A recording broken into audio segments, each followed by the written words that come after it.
One thing nice about having that trim pump fixed is I could actually do that before. It would just lift the outdrive up. No bueno. But now we're in good shape.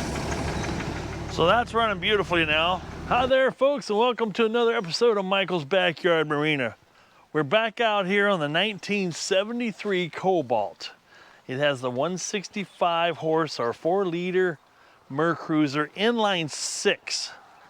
I don't find a lot of information on the internet or the Googles so much or YouTube on the inline 6 particularly.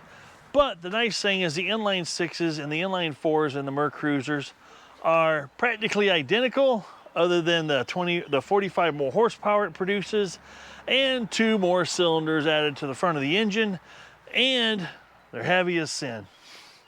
So today, last time we were on the water in this guy, we were having trouble with the carburetor. I think it ran great at wide open throttle, and I didn't rebuild this carburetor last year when I got this boat. It actually started, ran, went on the water twice, no issues. I addressed the water pump issues last year, changed the oil plugs, did some, regular maintenance stuff, gear oil. But now, the last time we were out in it, we noticed that when we would go back to a no wake situation, running right at idle or just a hair above idle, that it was doing some kind of just a little stuttering. It wasn't sewing machine smooth is what I'm saying. But it was before. So my suspicions are the carburetor could have a little dirt in it, and it's in the idle circuit on the carburetor. And what I want to do, and then when you give it the throttle, it has a slight hesitation in there, which I feel is in the accelerator pump, because when I started it up this spring, I gave it a few pumps, turned it over, gave it some pumps. There should have been plenty of fuel in the bowl, but yet the carburetor was dry, completely dry. So I had to, I dumped some raw fuel right down the yap, got her fired up, went to the lake, fired up fine. But this idling issue's got me puzzled. But I also have learned a lot about this style of carburetor, and I want to share that information with you. So let's get this one pulled off now. As you can see here, we've got a beautiful example of a Mercruiser 165 horse inline 6. Engine compartment spotless. Everything on this engine is just in really, really good shape. Distributor cap, a little dirty, but that's okay. It is a neat old engine for being 50 years old. It runs really smooth, except for this little carburetor thing I got going on. So as you can see, the carburetor stands right out here. It's just a 2-barrel. I think it's the Rochester 2-jet. I got a gasket kit coming for it. It's not here yet, but when it gets here, we'll get busy on that. Obviously, this video is released. You've already seen the carburetor being taken apart and put back together, plus other things that we're going to add to the boat. And stay tuned for more of that stuff. I'm going to be announcing it here after we get the carburetor off and in the shop. Okay, I'm trying to get you guys in here close enough to see everything, not miss anything, and not bump the camera. First thing I'm going to do is take the fuel line loose.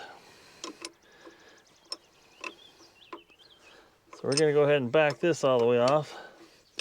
Now, I do believe this particular carburetor does have a fuel filter in here, which is nice. Means you don't necessarily have to have an inline filter. So we're going to take the fuel line off first. Then we're going to take the heat riser tube off for the automatic choke.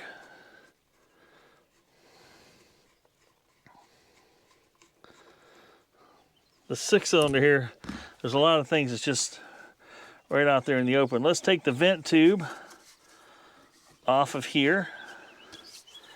And then, let's see what size this is. I think that's not it that we got to take off, but there are 4 bolts on the base here that will actually take off. I am going to, what did they do here? Okay, there's 2 up top, And I'll get you around back when I get to the back stuff here and show you. We're going to go ahead and take this one, these two up front off that you can see right in your face.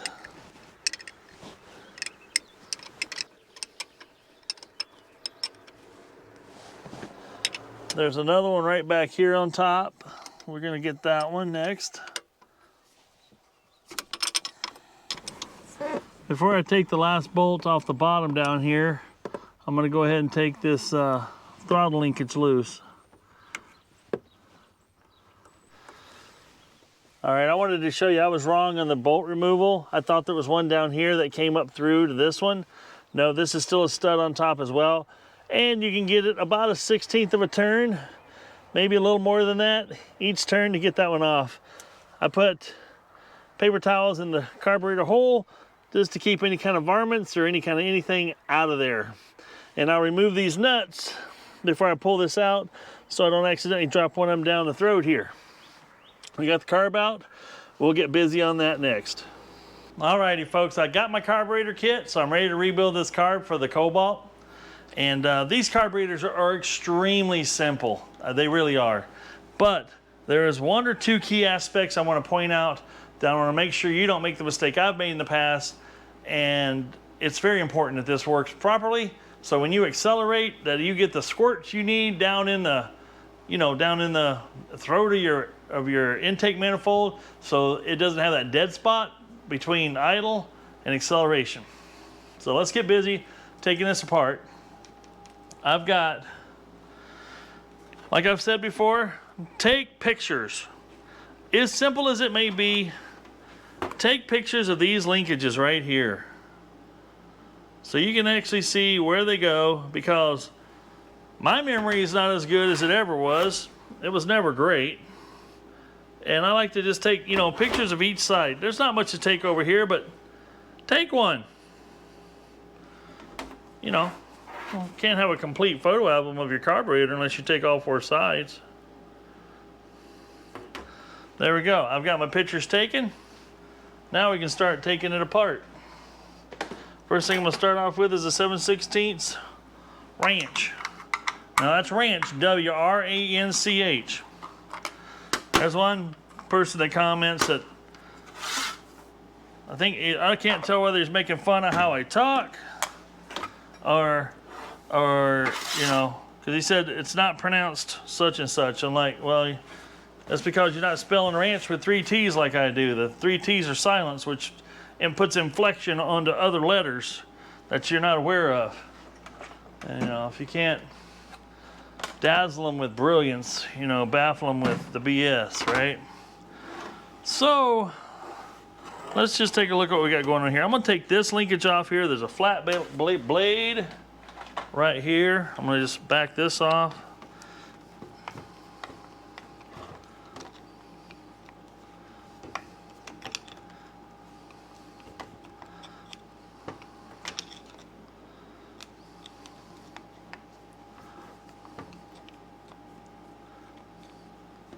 Where does this go when I put it back together? I don't care. I got a picture. Can I get that off of there with that on there? I thought I could. Come on, baby. It's falling out loose, so it should come out of there. There we go. We got that out of there. Now here's where I get my little bowls. Even though this is a stainless steel table, it's still magnetic. So we got that off. We can pull this little clippy-do off here.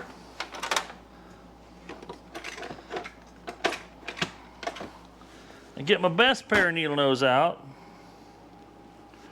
Should be able to give that a yank. There we go. Now that can come out of there. This linkage can now rotate and slip out like that. This one can also, see, now I took a picture. Which way was that laying in there? Which way did that go? Don't care, got a picture. And this one I think can rotate around. How is it? There's a slot in here somewhere. That one comes out like that. Now you got all the linkages out of the way. These just run your bottom butterfly, right? And me personally, I like to just pop the top off first. First, let's get Okay, second.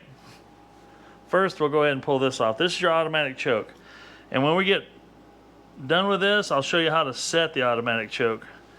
And a lot of people make a mistake. And this one's actually been well taken care of. And I can tell by the way this isn't broken out here, because a lot of people put a screwdriver in here and they'll start twisting on this hard plastic with their screwdriver when you're supposed to do it when everything's loose, so you can actually rotate it, make it do things. So see this car, see this? I can actually take the springiness away and I can rotate this and start adding the springiness back until that thing sits shut like that. That's basically how you're going to adjust it when we're all done. But you need to have no tension on these screws, otherwise you'll crack that. You'll be unhappy with yourself. And it's okay if it's cracked, it'll still work, just not as well as far as making adjustments go. See, there's a little bimetal spring in here, and when it gets warm, it moves. When it gets cool, it goes the other way.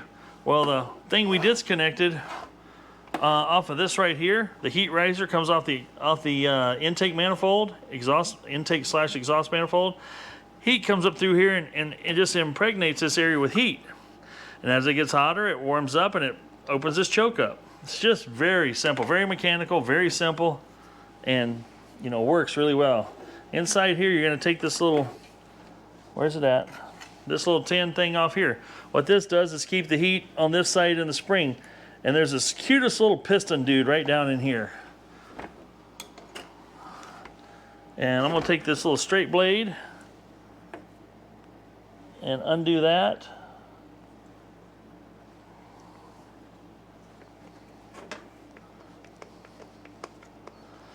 And the only reason I take this down this far is I'm going to soak this carburetor. Make sure I get her good and clean. But yeah, that's the direction that sits in there. But yeah, look at this little guy. Isn't that cute? Looks like a little piston. It's because it is. Then, 2 Phillips screws in here will remove this housing.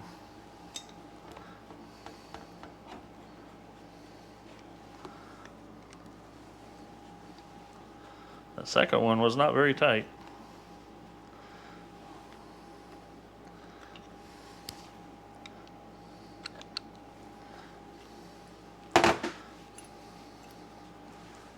Screws, that's ready to be soaked in carb cleaner just to get it clean. It's, you know, kind of dirty. It's not bad. Let's go ahead and remove. Actually, I want to take this off first while it's still bolted to something.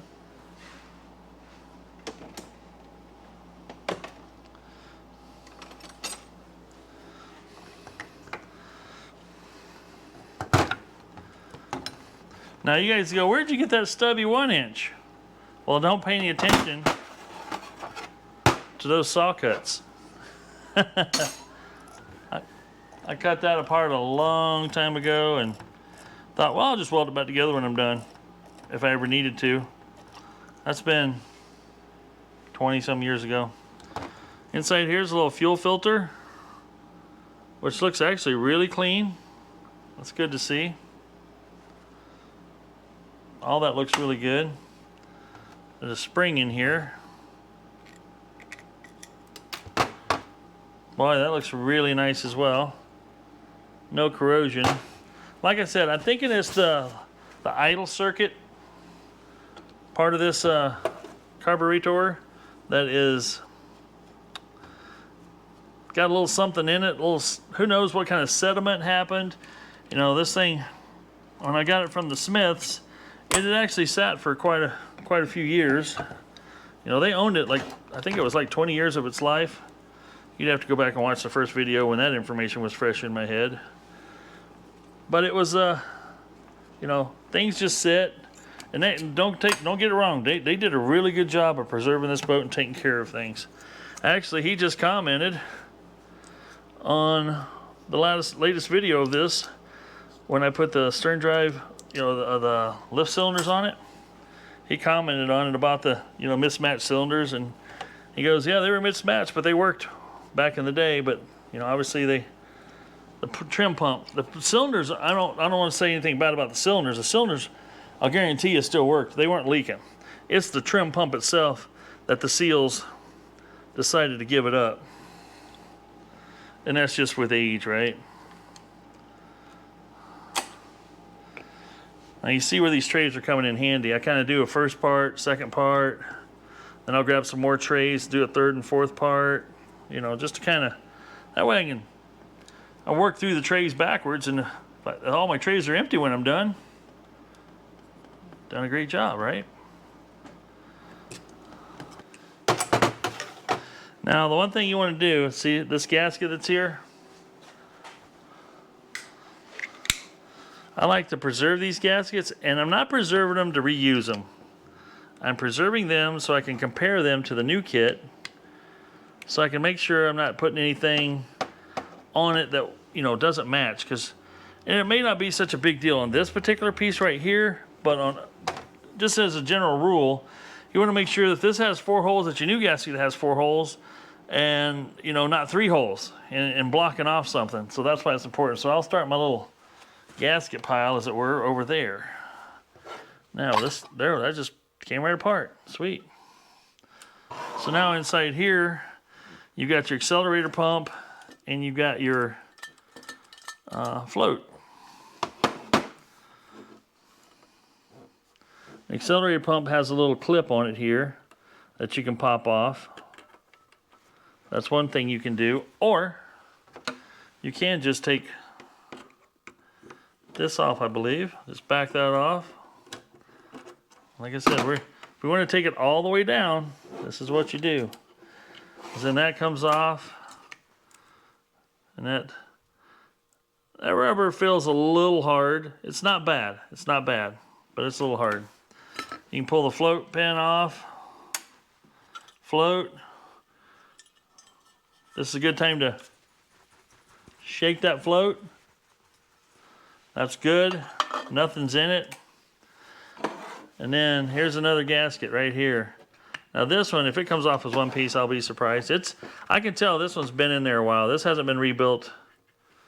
It might have been rebuilt, but it's been a while ago, because just the age, the look of the discoloration and stuff. Now I don't know about you guys, but I only run premium non-ethanol fuel in my boats. But yeah, so now I got one I can copy. Not copy, but cool. Fully disassembled. Now this right here looks a little wonky here, don't it? Does that look crooked to you? Huh.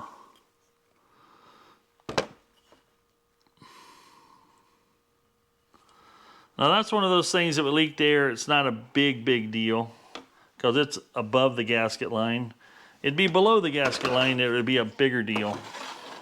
Now I can see, I'm gonna see if I can get you guys in there. I don't know if I can.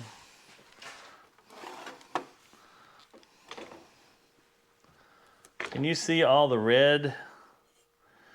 The bottom should look more like this color, but that's all sediment down in there. So it was due. It was due to be taken apart. Now the next piece I'm taking off is these little, this is your venturis where your accelerator pump pumps through. And when that accelerator pump goes down, it should shoot fuel out of these 2 holes. There's holes in there. We're going to make sure those are clear and clean. And you notice this center bolt here has a little gasket on it. That's just noteworthy is what I'm saying. I think all 3 of them actually do.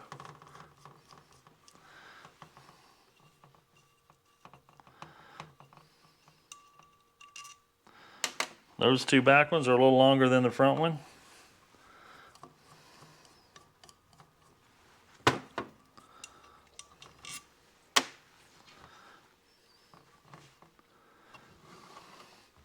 Now here's where I try to be very gentle and just do some light prying. Wow, that's stuck pretty good.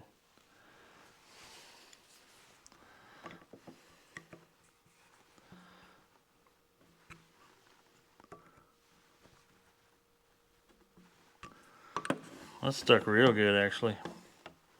There it goes.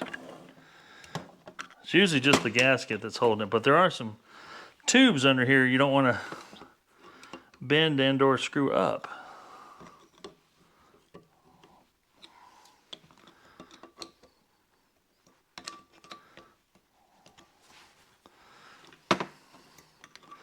Like I said, you'll use too much pressure once, and then you'll know how much pressure you're supposed to use.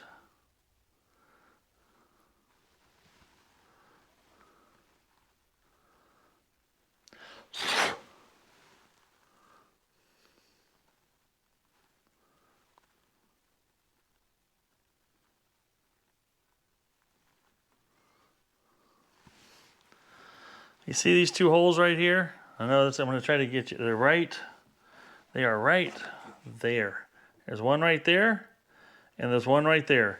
They might look insignificant, but if they are blocked and your accelerator pump isn't working, that's where when you pump that accelerator, say for instance when you go to start your engine and you give it two like primer pumps, it's actually should be shooting raw fuel straight into the intake manifold out of those two little holes. That makes all the difference in the world. It's enough richness to offset the air that when you just opened up the Venturis.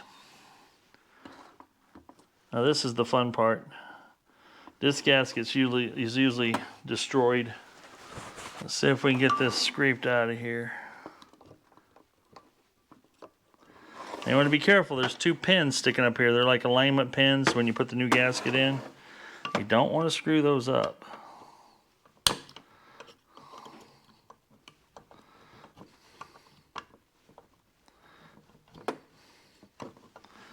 The more of it you can get to come out whole, the better.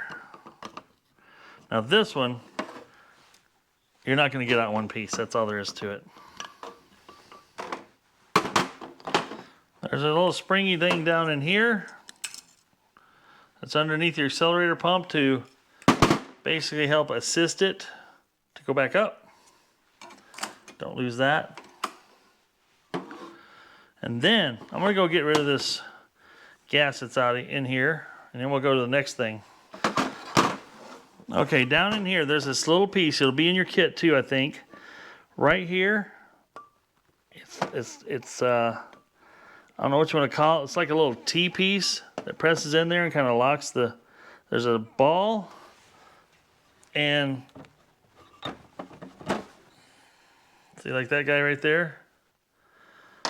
There's a ball and spring.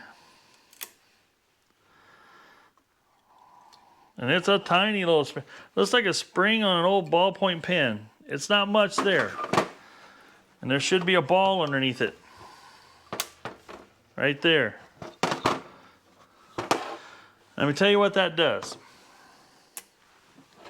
So, this right here, you see this? I'm going to see if you can see this slot right here. This slot goes down in below the fuel shutoff line. So this area here always has fuel in it.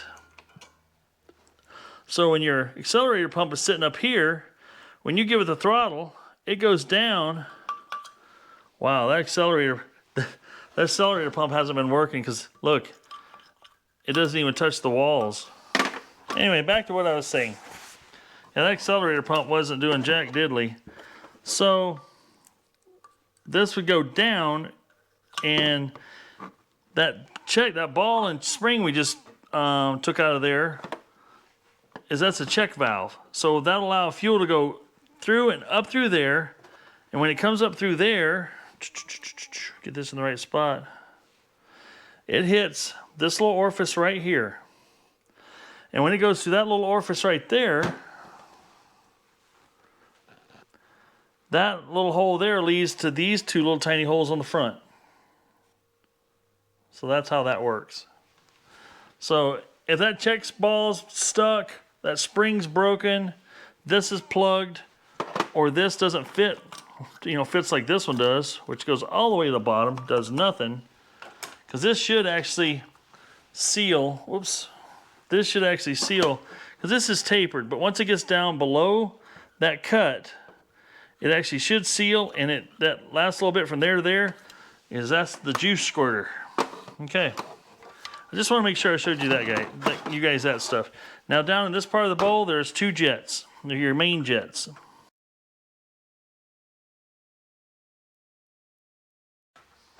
Well, as you can see, I've got the base off. That's pretty simple. Just, you know, a few bolts and the base comes off of it. And then it's just actually just 3, you know. This goes on it this way, and there's 1, 2, 3. I've already cleaned this up. My camera overheated and shut off. So the other thing I did do is I have pulled the main jets out of it here. There's one down here, and I forget what this is called. I want to say it's a power valve, but it's down in the very bottom here. Now we've got everything apart. I've cleaned this up the best I can. I've cleaned this up the best I can, gasketed areas. Now it's time to soak this puppy. So we're just going to get ready to throw it in my soak tank. Alright, my carb cleaning cans. And we'll let them sit in there for a few hours, and we'll come back and clean them off later.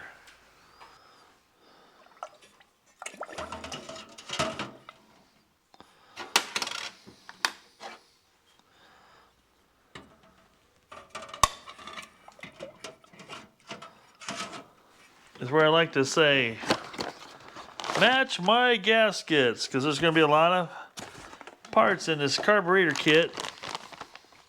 And some you may use, and some you may not use.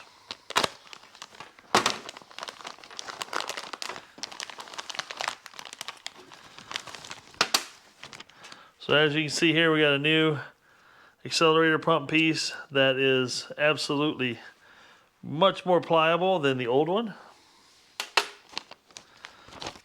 And we've got float needle and seat portion.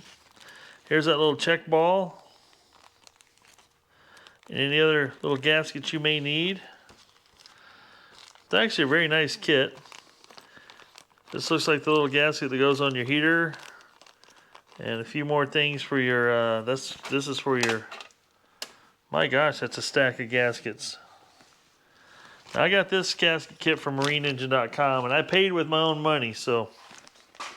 Michael, and you guys are probably going, Michael, why are you saying you paid with your own money? Well, that's because it's not a sponsored video. Now in here, they got some measurement stuff for your floats.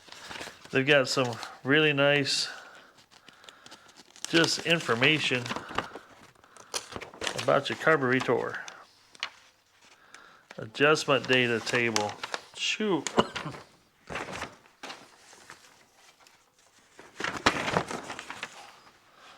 But as you saw, we didn't pull off that many gaskets.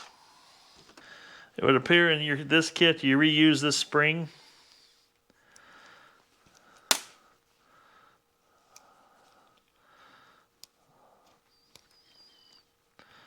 And you'll have to pull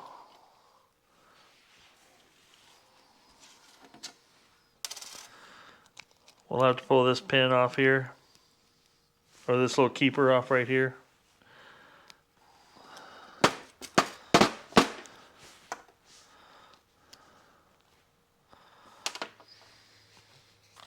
See, there's that little cross piece there too. There's just lots of little dinky pieces. I don't see any reason why I can't just reuse this piece.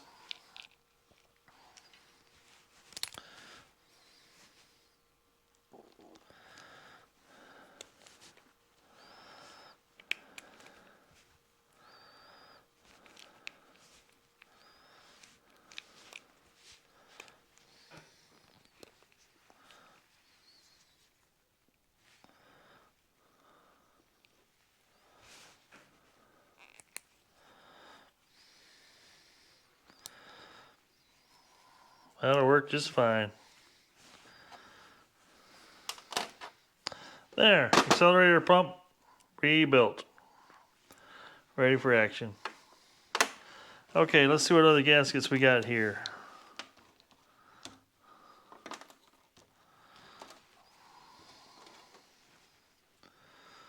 This gasket looks like it matches that one.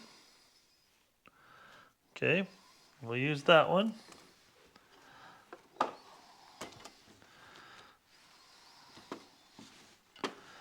Man, this kit must fit a lot of years.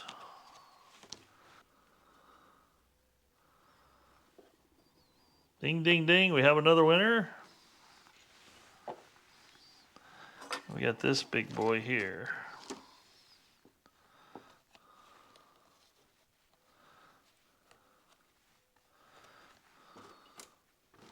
Now this one had all this over it.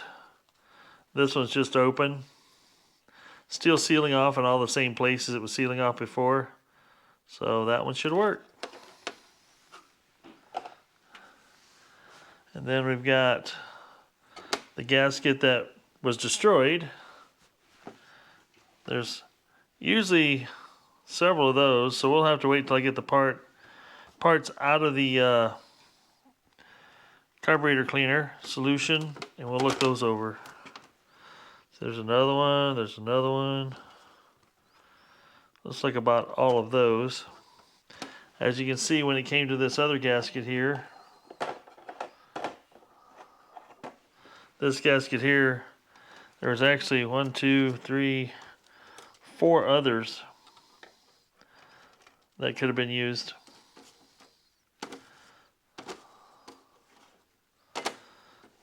All right, so we'll have to select that one yet. Not sure. Oh, this gasket here is actually supposed to be one that's around your face right here, and this didn't have one. But normally there's a gasket on there. So we'll use that. That was missing. We've got this little guy to find, which I think is right here. Plus it has the ball. Then on the carb,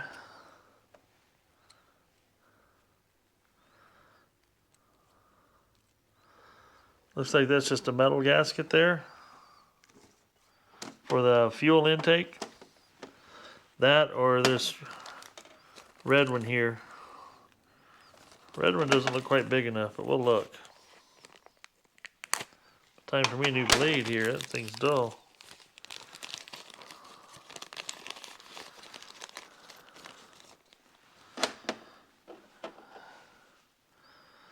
Yeah, that would fit there too.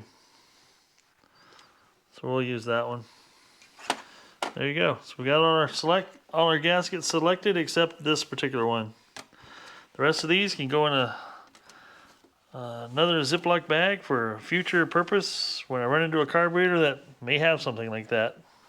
All right, my camera overheated. It does that when it's inside its case and not out in the wind where it can actually stay cool. And I keep the screens on too long and all that fun stuff. But I want to go back here and show you that I took out the main jets that are down in here. There's 2 of them here. And I can't remember what this thing is called here down the bottom. I think it's a power valve or something like that. But those all seem to be pretty darn clean. So we're going to start putting it back together. And I like to start by putting this cast iron piece back on, or steel piece. I think it's cast iron, I'm pretty sure. Putting this back on because it makes a nice base for everything to sit on and build on after that. Now you do have 2 locating features here that are right here and here on this one. It helps hold the gasket in place. Now this is where the other old gasket, having it, kind of seeing some of the impressions that were in it. Because there again, this thing was running really well until it got a little bit dirty. And so we're just freshening things back up. And you want to look at different shapes, like this shape here was up over here like this. So that tells me that this hole, and this may not make a whole lot of difference, but it tells you this hole, that's the only hole that doesn't do anything, is like this on here. So you can match that up. And like I said, if you've got something that's working, it's just fine and dandy to copy it. This piece here has 3 bolt holes, 2 here and 1 here. And you just line those up.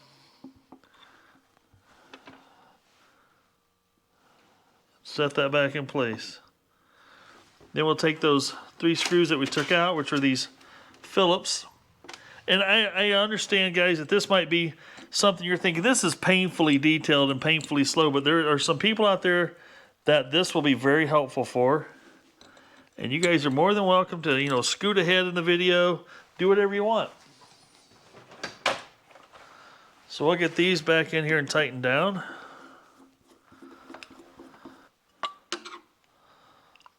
Everything looks pretty good.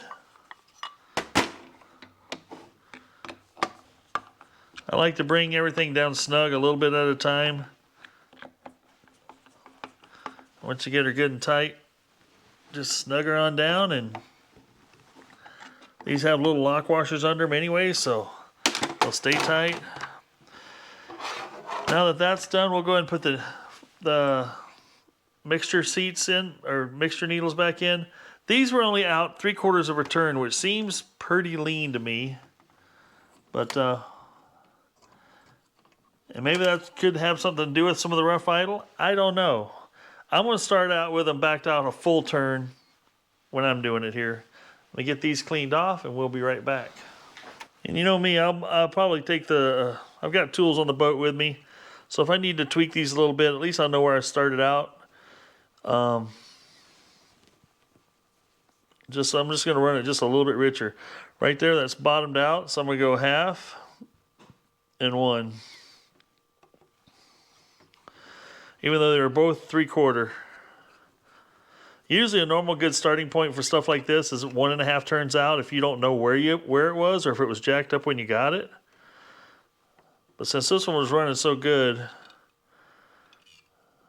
right there. So those are back in. Now I wanted to show you the inside of this bottom of this. Look at that. That soaking took all that staining out plus all the debris that was there. That Berryman's stuff is actually really good stuff. I've had fantastic luck with it. It cleans. It'll actually strip the paint off your thing too. But yeah, I was going to show you this as well. This here goes all the way to the bottom with no hesitation, not stopping. The new one will go down and catch. And I'm just looking right there above that slot that's in here. It'll catch right there a little bit, and then that's where it's tight. From there to there, it's actually pumping something where the other one was not. Now I will take just a little bit of something to put on here, not much of anything. Some really light oil. And what I mean by light oil, I'm talking 2-stroke oil. Nice thing about 2-stroke oil, it's designed to, you know, just blend with the fuel. And that'll give this thing a little something to work with here, so it's not actually functioning dry. I can already tell that just made that a whole lot better. Yep. So we'll set that aside. We're not quite ready for that yet. Okay. Next I want to show you some other details that I think is very important. I've got this piece completely cleaned out. So it's nice and clean. The gasketed surface is clean. All the orifices have been blown through. This is the orifice I want to show you that's very important. Right here. Where you blow through this little valve here. I'm going to bring you over in an area off my table. And I just want to show you what it's supposed to do. So I'll put the hose right here. And then we'll pinch top and bottom right here where there's a, I want to call it the bolt hole. We'll try to seal it off, but you'll see the spray I'm talking about here, I'm hoping. See those two jets? If that's not clear, you're not going to have great accelerator pump action.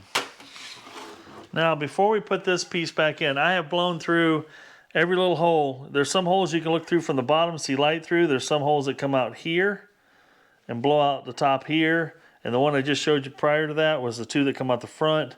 Once you're confident and convinced that everything is free and clear, then you are not ready to put this in yet. Don't put this in yet. It's important pieces got to go in first.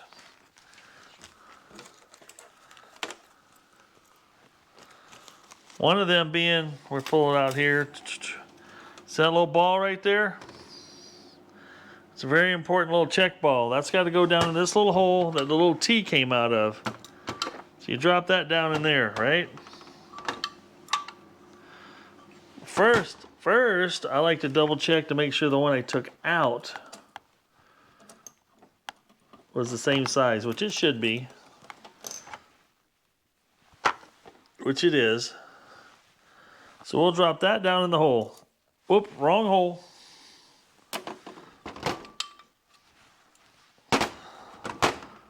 It's got to go.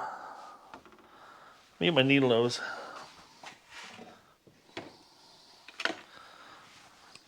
Just want to make sure you guys, because this is one of the very important parts. This hole right here. It's right down in there. Then you're still not done. There is a spring. A little dink of a spring. Remember that one I said that looks like a spring out of a ballpoint pen? This little guy here goes on top of it. And remember this little T-piece pushes down. So that goes in there like this. And like this. So as you can see now, that little T-piece is sitting on top of the spring, which is sitting on top of the ball, which is creates your, this is called a check valve.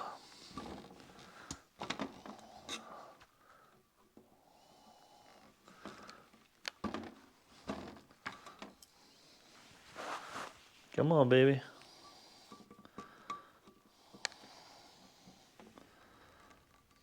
I know my fingers are in the way here.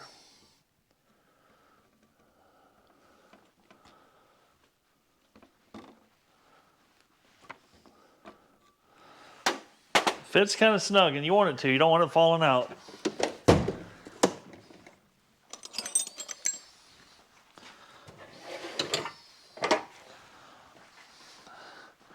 Now we'll take our little hammer and punch.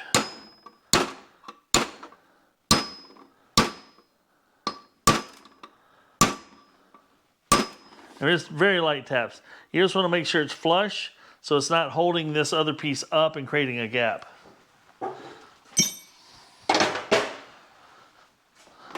Now once you've got this together, now and only now can you install the other piece.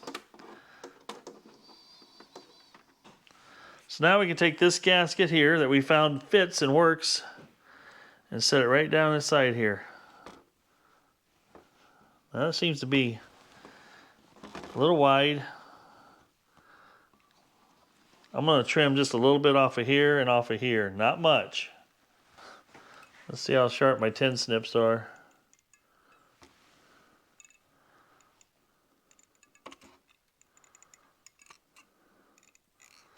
Now don't trim it off inside your carburetor, right? You just spent all this time getting all the debris out of it. There.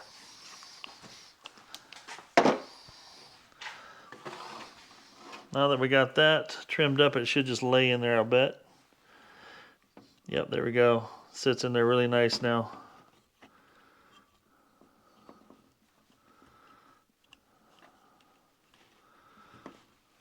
Looks pretty good. Now we can set this guy back in and feel relatively confident when we tighten this down, everything's going to seal up. Remember the two screws that had the lock washers? They don't go there.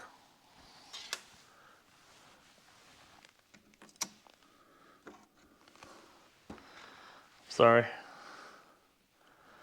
There we go. I grabbed the wrong one. There's the longer ones. Start that all in by hand. It should just screw in really easy by hand. Here's the other long one.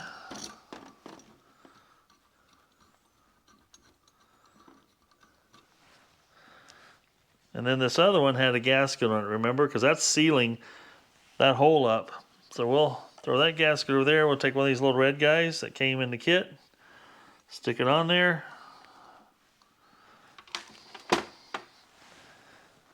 Away we go.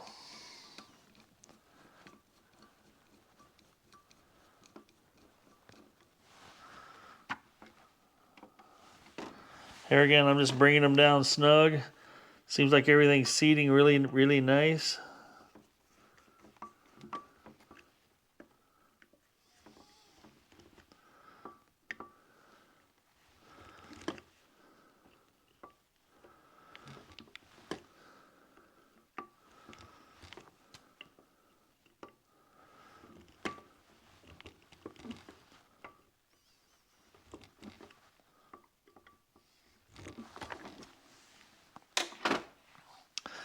Now remember the other thing we had over on this side was another spring that fit down inside here. But before we go setting that down in there, there was one other ball in there, and it was a smaller one. And the smaller one did not come with this kit, but there's a hole. I'm hoping you guys can see this. Let me see here. Let me get a pointer of some sort. Inside here, inside this chamber here, there's a hole back over here. And that's where that ball drops down into. And then the spring keeps it from ever coming out.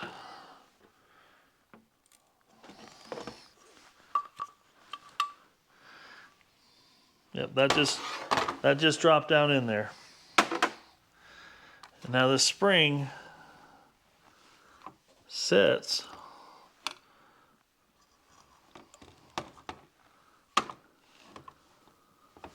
I'll be honest with you, I don't know if what keeps that ball trapped in there,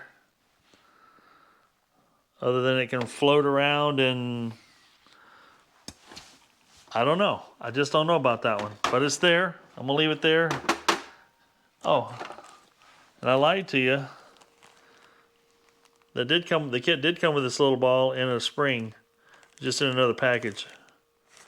So I just reused the same spring. The other springs seemed fine. I know sometimes if in a highly corrosive environment, some of those springs are just deteriorated beyond belief. Now I want to go ahead and put my jets back in. And I think this is called a power valve. I think that's it. That's straight down in the bottom here. That sits right in.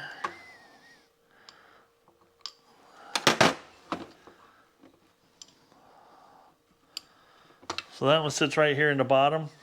And we'll screw that down.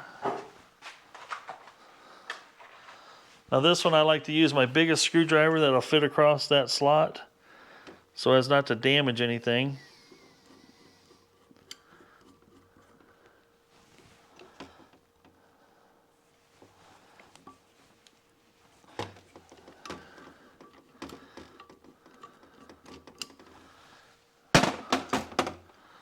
And I just remembered, pretty sure that had a gasket on it. I think it had this guy right here on it, so we got to find the gasket in the kit.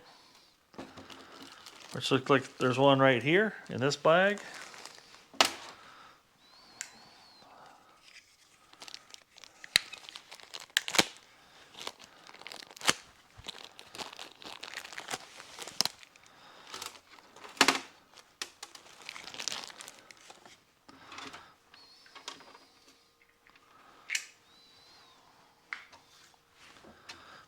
And it was a fairly thin gasket. We'll just mimic that one. Yep, that fits it perfectly.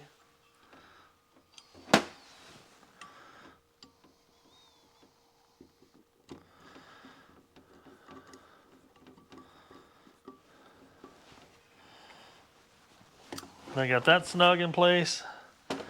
Now we got to put the two main jets that belong down in here back in, which they looked in really good shape when I took them out. They're, you know, other than tarnished, they're really clean. They weren't gunked up or anything, which is good to see.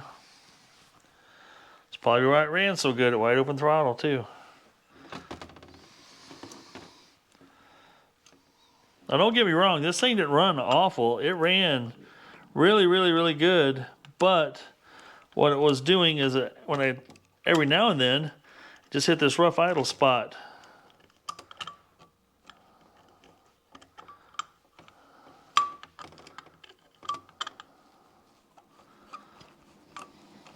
It hit the rough idle spot when we're going through these no wake areas. I'm trying to keep this in the shop for you guys, and I apologize if my hands and stuff are in the way for some of it. Just can't avoid it.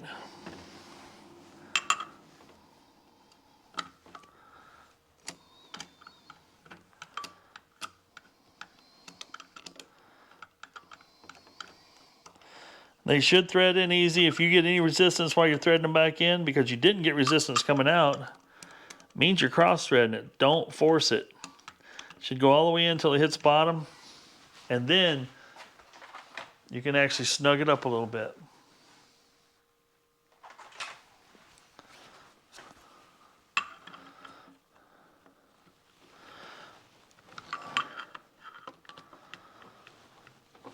All right. we've got all that put back together in there. We've got the spring in here. We don't need to put anything, I don't believe anything else back on this half. Obviously, we've got a gasket that'll fit it. Something like that.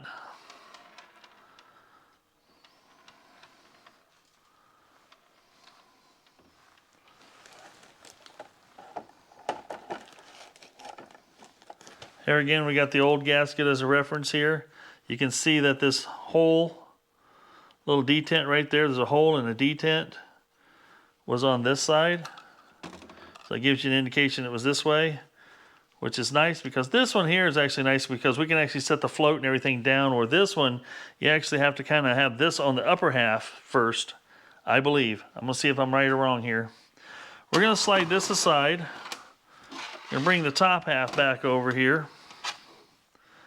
And, you know, it's up to you whether you want to replace a needle seat, float needle seat.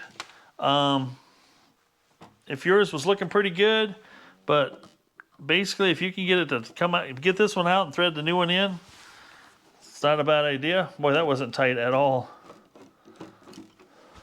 And this comes with a gasket as well. So we've got our new gasket here we'll put on. And we'll screw that back in. And I'll tell you what, I have had bad luck. I'm just going to come out and say it. Bad luck with some of the non-OMC or Johnson or Mercruiser or, you know, other carburetors that weren't factory. That are just kind of like an aftermarket. Yeah, they're a really good price. But those threads will not line up and they will not tighten up. It's really weird. This one's threaded in really nice. So we're going to tighten that down in there. We're ready to hang the float back in, I believe. But we got to have our little needle seat clip here. Let's see if I can get that snap back on here. It's just a little clip that clips around this head here. Just like that. It moves pretty loosely and freely. And then I stick this up through the hole like this. Come on.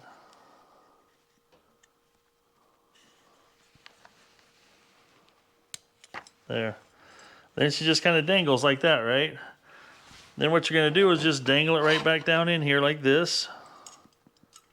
And put your pin back in. We got our float pin.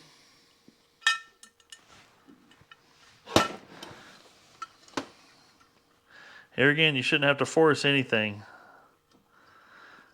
Then you're going to check for your float height. And your book will show you all kinds of different float heights.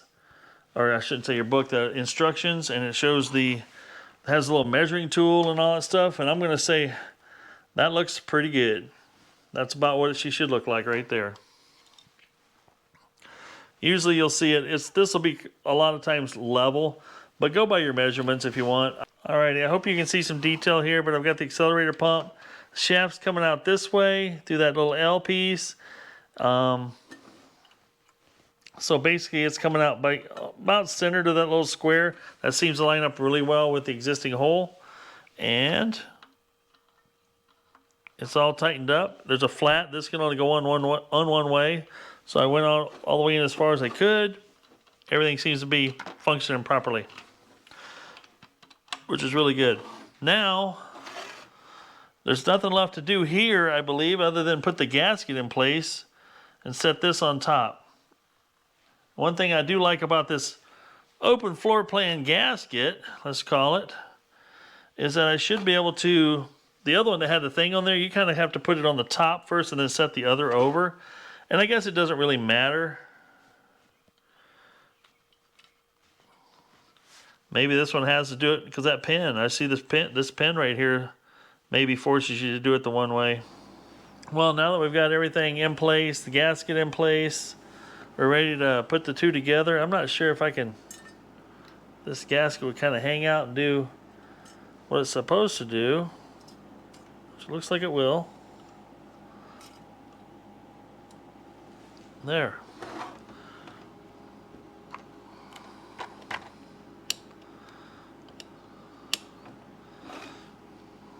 Perfect.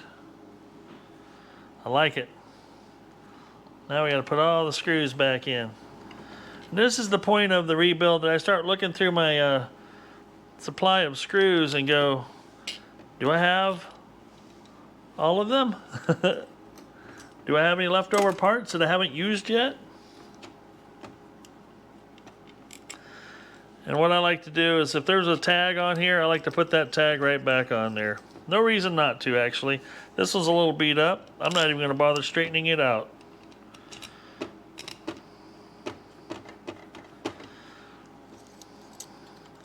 So let's recap a little bit some of the important features not to forget.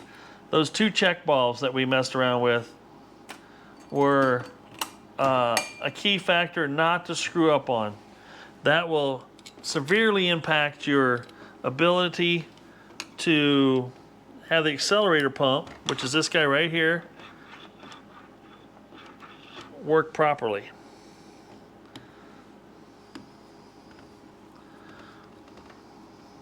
Some of these screws actually fit pretty tight through the housing. I mean, they're almost like they're locating that lid, which is actually not a bad deal. I'm not complaining. I'm just a noticing type of thing. Now that we got all that back together, it's time to turn our attention back to the choke. Everything else is back together. Actually, we can go ahead and slip this in if we want. Now this is the fuel filter. That actually worked really nice.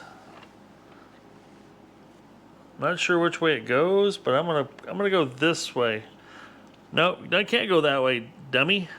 It's gotta let the fuel come in, but it also had that other spring that I tried to put in another location, which was wrong. That spring actually goes in there and keeps that fuel filter snugly in place. We'll use our highly modified 1-inch wrench.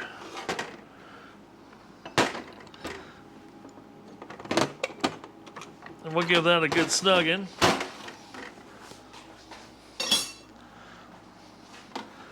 Now we'll turn our attention to the choke. And the choke is, relatively easy to put together. Now what I have left over in my first tray is a needle, a ball, and a T-piece. We know for a fact that we put all that in. Now this here goes right like this. And it kind of floats around a little bit, but if you put it on this half first, this also has a little locating feature as well to help keep it lined up. So, right there, that's in. We take our two flathead Phillips screws. I'm gonna flip this on its side for a minute, because that's gonna help me hold it in place while we put these two screws in.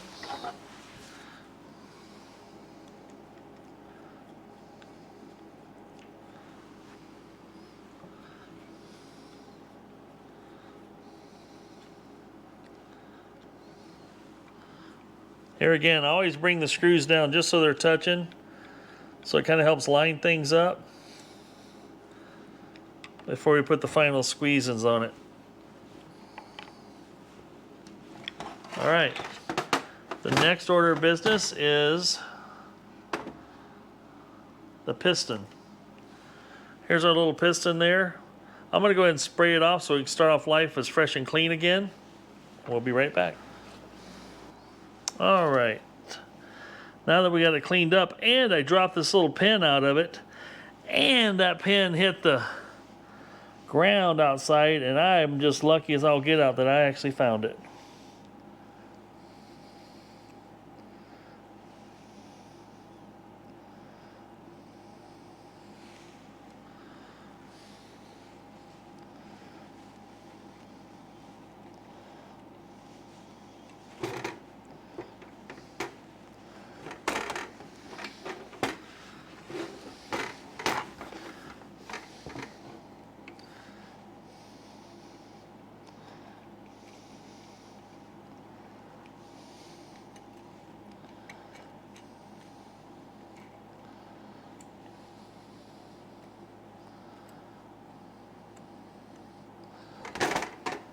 Trying to get the screwdriver to keep it at an angle so you guys can see, but we got that in there.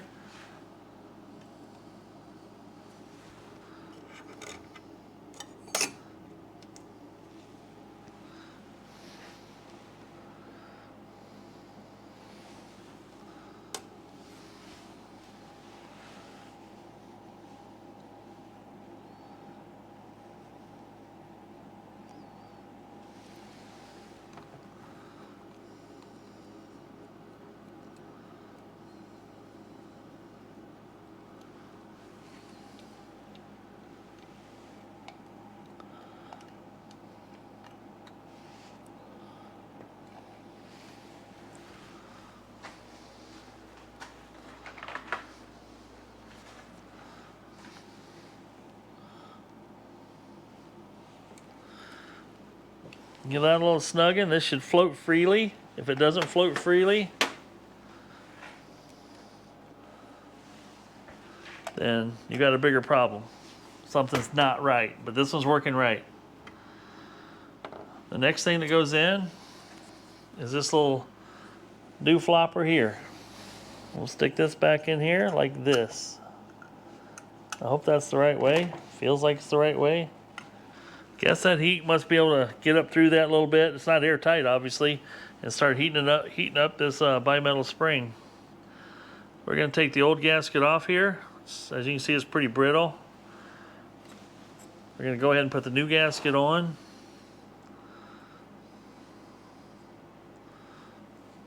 Perfectly fits.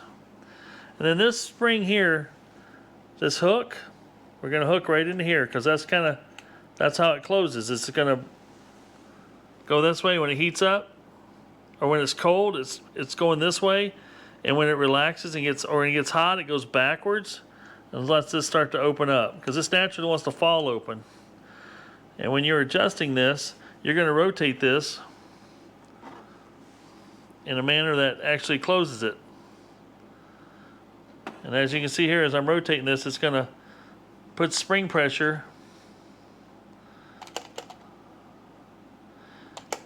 And I bring it till it goes right there, just fully shut. And you see I did that without putting any screws in it.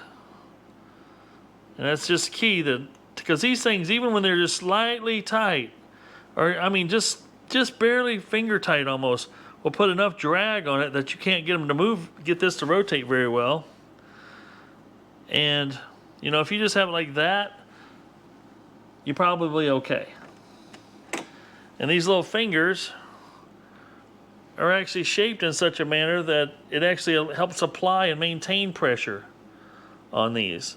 So even when you got them snug with a screwdriver to where that's not tight, well, that's extra pressure that these little guys are putting on things will be enough to not let it move very easily, especially when all three of them are doing the same job.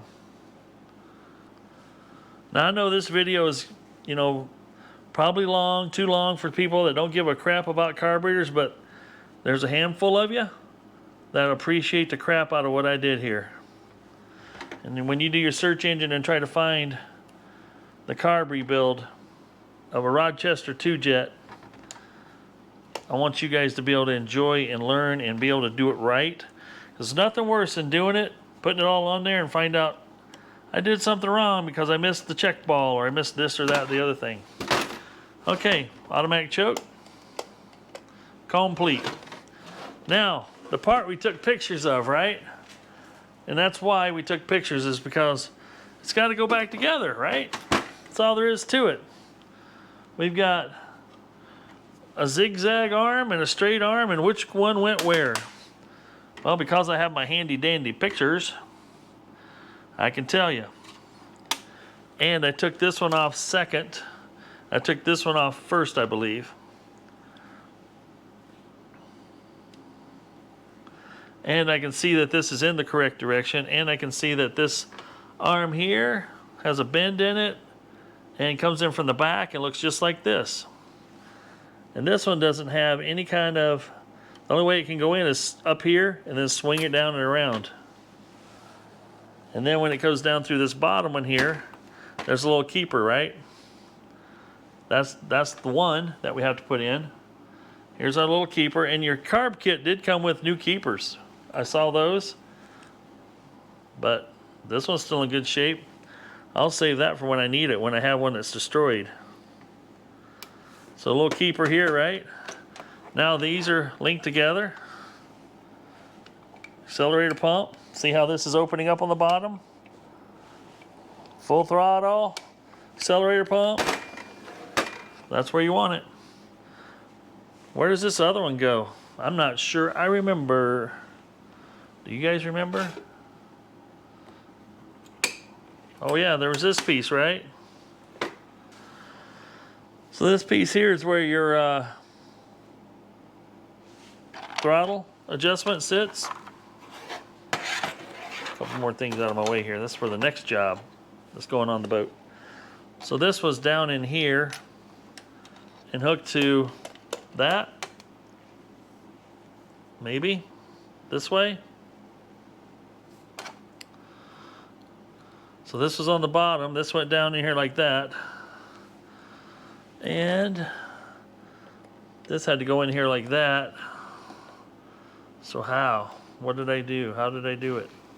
Well, I left off with the carburetor being put back together, and I didn't want to bore you guys with the reinstallation. There again, the reinstall was just as easy as the taking it off, or painful, however you want to look at it. And let's see if I can get the boat without falling. Yep, we're good. Carburetor back in place. Let's start it up and see what it, see how well it starts today. After putting the carburetor back on, I experienced some similar activity to not wanting to start and no fuel getting pumped up the carburetor.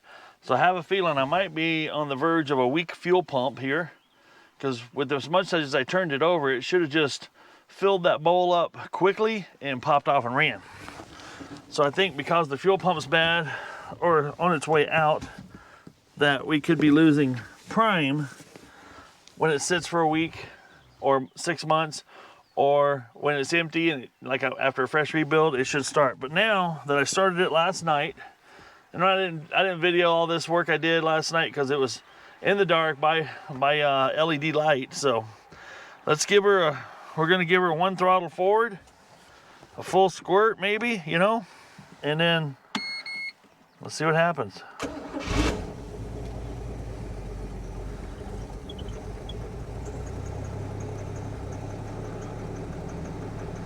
And she fires right up. Beautiful. And my hood prop, don't look at that. But yeah, don't worry, I got water running on the outdrive.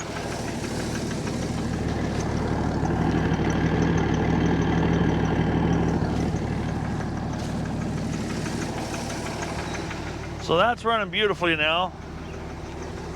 And after it warms up, we'll show you that on the lake, because I won't do that. I won't let it run that long right now. Well, let's look at the other addition.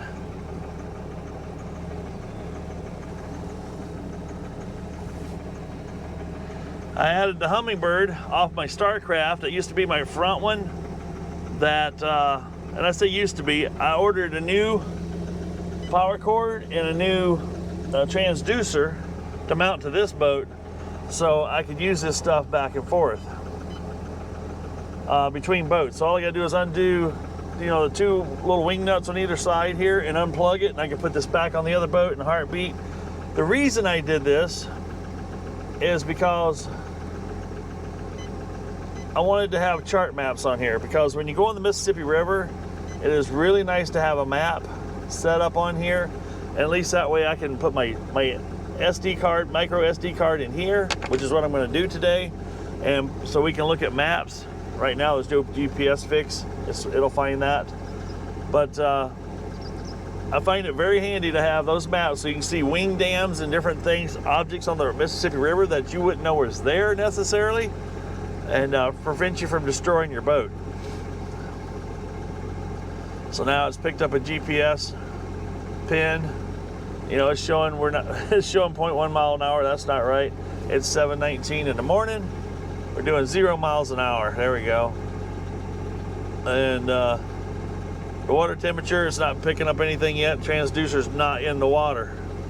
So anyway, that's an add-on I did last night after 0 dark 30 in the morning. We'll go ahead and shut that off.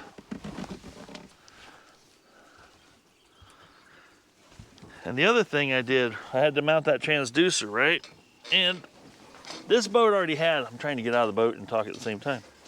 This boat already had a depth finder on it. And I thought, well, you know, I may not always be running the fish finder because I might be on a familiar lake and don't need to have to worry about the depth because I know where all the spots are on the lake. I'm pretty familiar with them. One main lake I go to on a regular basis. This is when you go to lakes that you're not familiar with.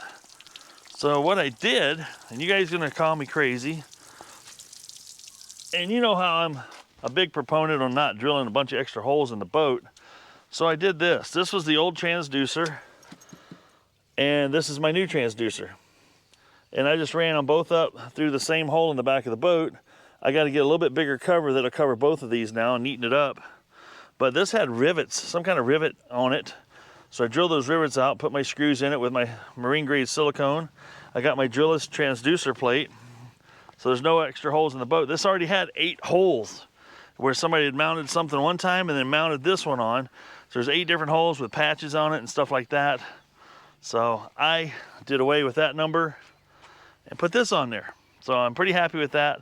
We'll try the transducer out today in the water to see how it works, how well it works. Still got some tape on the bottom from where I held that on. So that was some of the upgrades. Now, the big upgrade for today is gonna be putting my 17 pitch prop off my Starcraft on this boat. And that way I need to, like I said, I need to shift the gears down a little bit more. So a recap, if I haven't already said it, I'm sorry if I'm repeating myself. The original prop I had put on here was a 20 pitch prop. Got me about 3,100 RPMs or 3,200 RPMs, 3,100 RPMs, something like that, with 31 to 32 miles an hour. I switched it to this 19 pitch prop. We got a max of 37 miles per hour at 3,600 RPM. The wide open throttle on this particular engine is 3,900 to 4,300 RPM.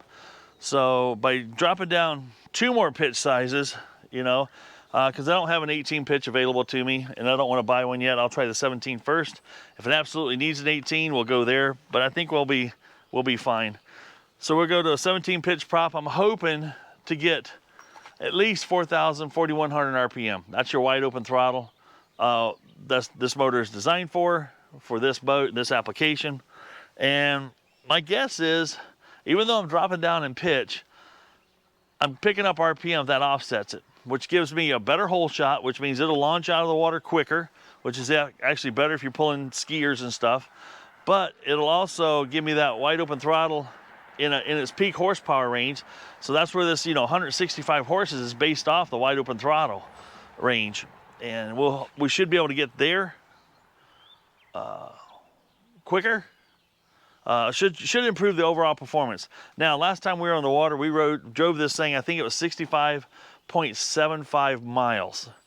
And I forgot to fill up the gas tank before I came home because I was curious, well, how many miles per gallon am I getting when I'm running at this, 25 to 30 miles an hour range? I want to know what that is mileage wise, because this boat's going to go in the Mississippi a few times this summer. That's why I put the having the Humminbird with the mapping on there. And it's been building up to, we're going to do the northern part of the Mississippi River in Iowa. My son and I have been from Clinton all the way down to the Keokuk Lock and past it, all the way to we were at the 3 corners of Illinois, Iowa, and Missouri, where the Des Moines River comes down. We were in that area. So we actually set foot on 3 states that day. But now we're going to go from Clinton north. We're going to go all the way to the northern point of Iowa is going to be our plan. Not today, but up in the upcoming videos. So let's get this prop switched out and we'll go from there. All right, folks, we're out here at the lake. Getting ready to back it off the trailer here.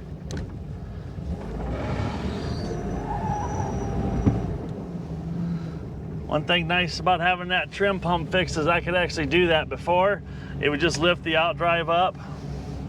No bueno. But now we're in good shape. Fired right up again. I'm pretty sure I've got a weak fuel pump. And I say that from the standpoint is it's not holding prime. Other than that, you know, it's Jim Dandy great. Seems to work with the RPMs of the motor running. Not a big deal. My son's dropping off the trailer. And we'll be, we're in 10 foot of water, 74.5 degree water. Let's get some maps up here. Got the mega down imaging working, sweet. You see the bottom. I like this fish finder, the Helix 7. It's about 3 years old now, but maybe 4 years old, I bet. But works fantastic.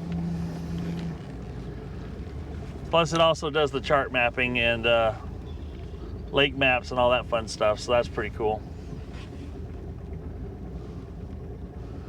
Plus it has miles per hour. So I did stop and get fuel this morning and filled up the boat. Took 18.6 gallons. It comes out to about 3.8 miles per gallon. Is all it's getting. But that's with the, what was that? The 19 pitch prop. We have now got a 17 pitch prop on it. We're gonna do the same amount of running around and just see what kind of mileage we get. Now, boats aren't things that get great miles per gallon, right? But it is, I still need to know what it does so I know what kind of range I have on my 26 gallon fuel tank.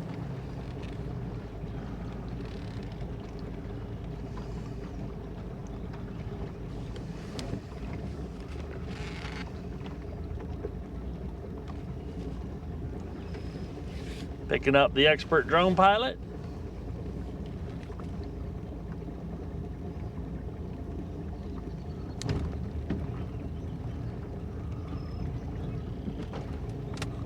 Easy in, ain't it? Yeah. Oh. It's nice seeing the bottom of the lake. And easily see the depth. Easily see the depth. And your speed. That's what the steering wheel should be like this, actually. So you can see right through there, but you can't see any of these. All right, we're gonna turn on the mile tracking. And we're gonna point her.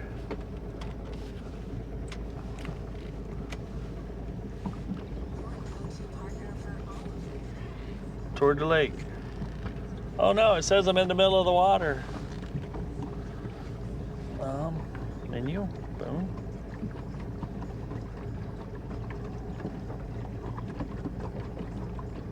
Bada boom, bada bing. Yeah, that's right where it could fit. I put the hole clear back here, so everything's fished down through there. All the cords, I got all them. It needs some more work under there. It's not perfect, but it'll get me through the day. Fix that, right? Huh? You hold it up there with a stick. You spray foam insulate and let it solid. Go solid. Hold everything. Have all those crusty connections just crusted in forever. Yeah. No more corrosion. No more corrosion. All right, we got just double checking my sound. So, 18.6 gallons is what it took to fill her up this morning. How many miles? $97. How many miles a gallon is that? 3.8. Ooh. Yeah. It was. So hopefully this prop helps out a little. That's what I'm hoping we get. 3.5. I'm sorry. 3.5. But it was with the other prop like 2.8. Yeah. I'd say it was under 3. So 3.5 miles per gallon. And that's going from a 21 to 19. 20 to 19. 2019. And now we're going from 19 to 17. 17. Stainless. So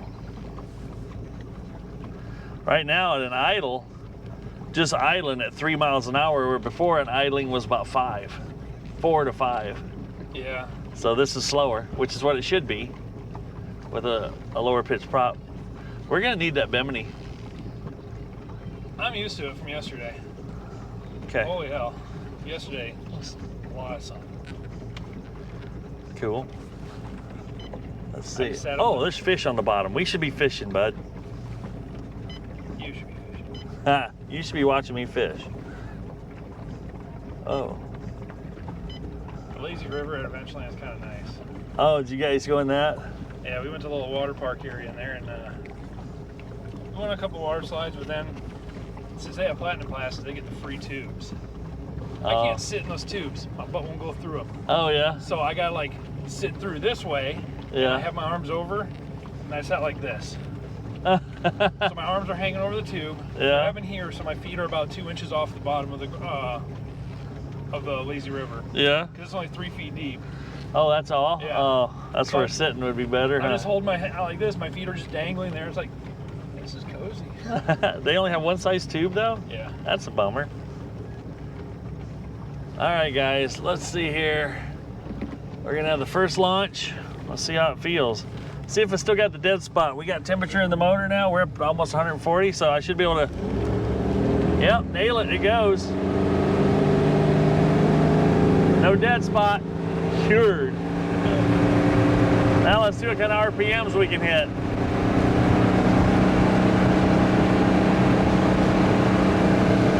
Now we're not trimmed up. We're hitting about 33.3 miles an hour. No trim at 3,500 RPM. Now we're going to start to trim. You just hit the NOS button. Yeah, it's like a nitrous button, man. Right there. 37.4 miles an hour. 37.6. And we're riding on glass right now. This lake is smooth. We're running 38.5 RPM. 3850. You're right at the... Just right below the bottom of wide open throttle. That's all she's got. So 38 to 42. 39 to 43 on this one. This is a little higher. Yeah. But I'm not unhappy with that. We're doing 37.5 with ease. I tried to trim up a little more. You can hear it start to cavitate. And you'll back it down just a touch. I think this would actually benefit to have one of those hydrofoils to prevent that cavitation. I could probably trim it up just a little more, get a little more boat out of the water. That might not be a bad deal. This one is not drilled for it, but I'm not opposed to drilling holes. But that acceleration, because before, if I do that with this one before, like I'd have to ease into it. And the Starcraft, same thing. I learned a little bit about the check ball and spring and how you need to clean it out, and the accelerator pump and how that's supposed to work properly. This one I went into great detail in the video. Yep, there we go. Bumpity, bumpity, bumpity, bumpity, bump. That's like fine. What's up with that?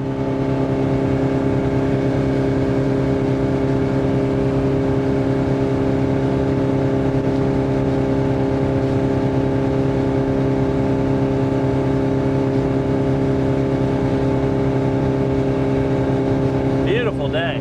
Man alive.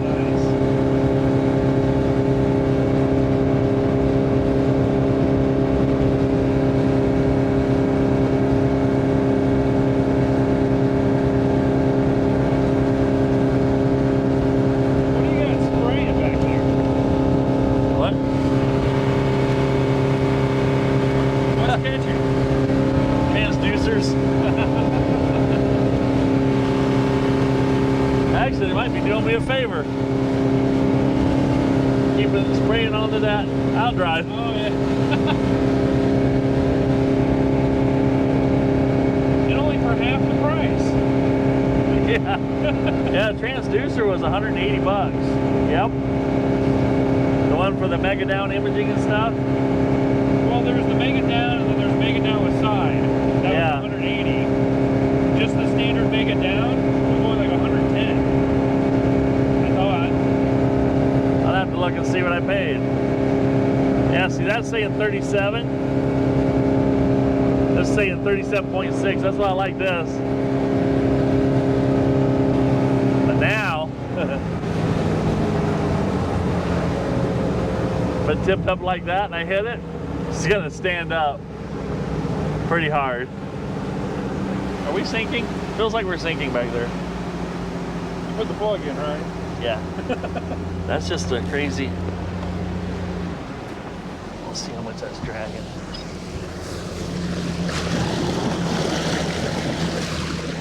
Can't tell. Yeah, she splatters up there pretty good.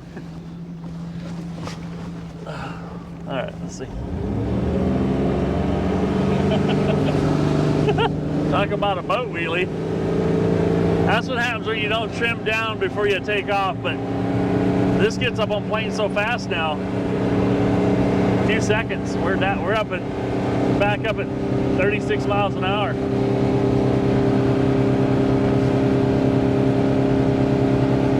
Got your stopwatch? Stopwatch? Let's see what that 0 to 36 is. You know, like they do with cars and stuff. We'll try not to do too much of a water burnout. Now this is full tilt, no trim, or trims trimmed up already. We're doing, let's see here, I want to get to 0.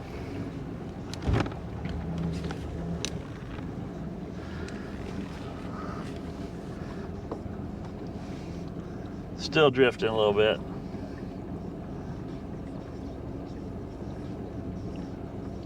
Let's just call it 1.2, 1.3, 1.3 miles an hour to 36. Let's see what it takes. 3, 2, 1, go. Whoa!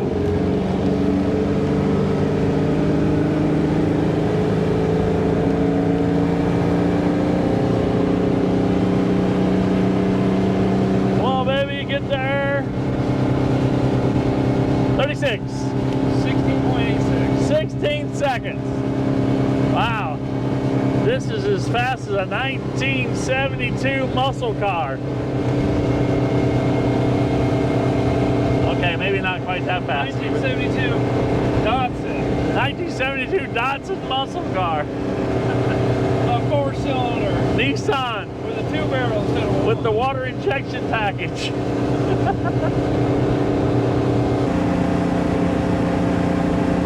Man, it just, this is so much better. You can tell the engine's just not working. Yeah, it's smooth as silk. It's running good. Now here's the test.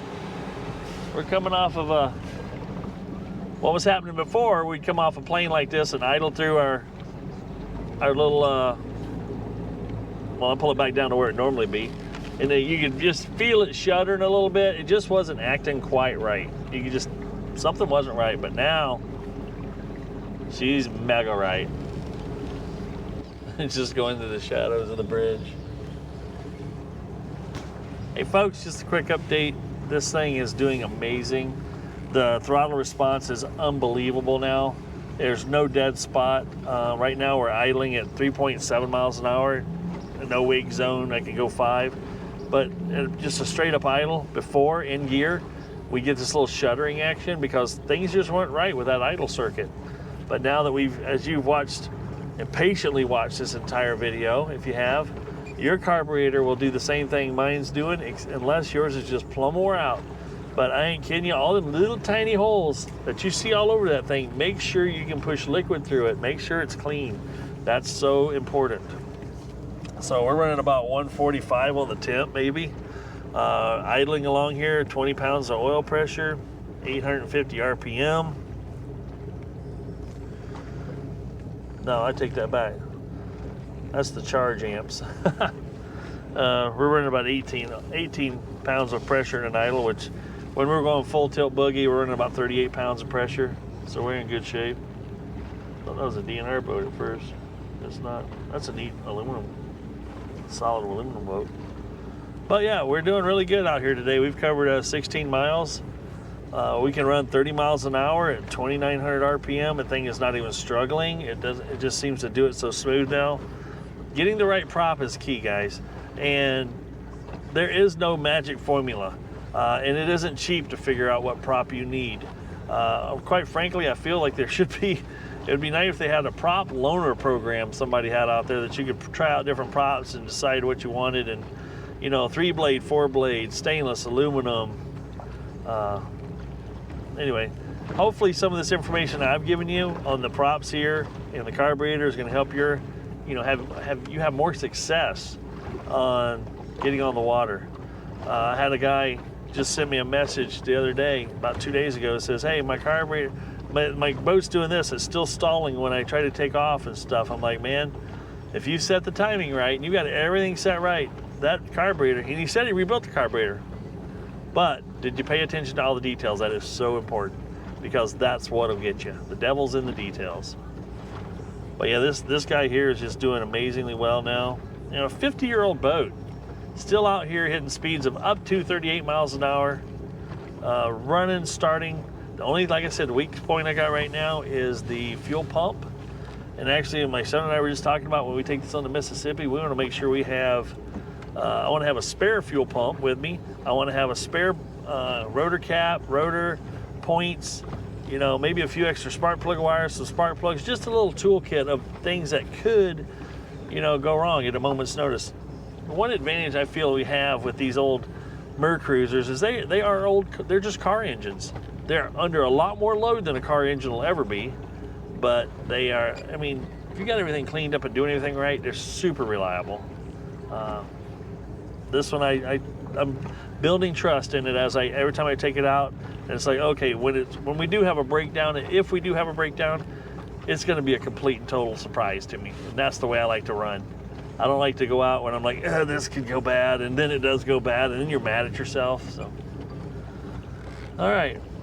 Well, I'm going to close this video out here, guys. I mean, the proof's in the pudding. Watch some of the drone footage at the end. I've got some hole shots. What you got, just tracking us? No. Oh. I'm sitting over there. About 300 out feet. Oh. 340 feet up. Just looking at the boat. Oh, just watching the boat ramp? Yeah. Be like that show Miami Boat Ramps. They have that where they show people launching them boats off of ramps at Miami. This one guy's whole show is that. And just errors and mess ups and all that fun stuff. And so there's some real gems of people out there trying to do stuff. There's people that almost getting fights at the boat ramp, you know. And people that are just burning their tires off trying to get up the ramp and stuff. It's like, it's fun to, it's kind of fun to watch some people do some stuff and learn. They're learning. Learn what not to do for sure. But anyway, folks, I'm going to sign this one off. Enjoy the drone footage at the end. We got some hole shots out here. I did a couple different ones at the end here, you'll see, and I'll put some little notes next to it of you taking off with the trim still up, what it looks like, and when you have the trim all the way lowered, what it looks like. And that's what I talked about before in a previous video, is knowing your boat, knowing where the trim is. You don't need a trim gauge. You can tell where the trim's at just by how your boat feels. And listen, we can hear this one when we trim it up a little too much. We can hear it start to cavitate, and it makes this funny little vibrating noisy sound type thing. I can't help but think that if I put a hydrofoil on the back, it would reduce my opportunity to I could trim it up even more and not worry about cavitating so much. But I don't think it's necessary. This one's working just fine as is. So we'll see you in the next video. This is Michael. If it ain't broke, fix it till it is. We'll see you on the next one. I'm out.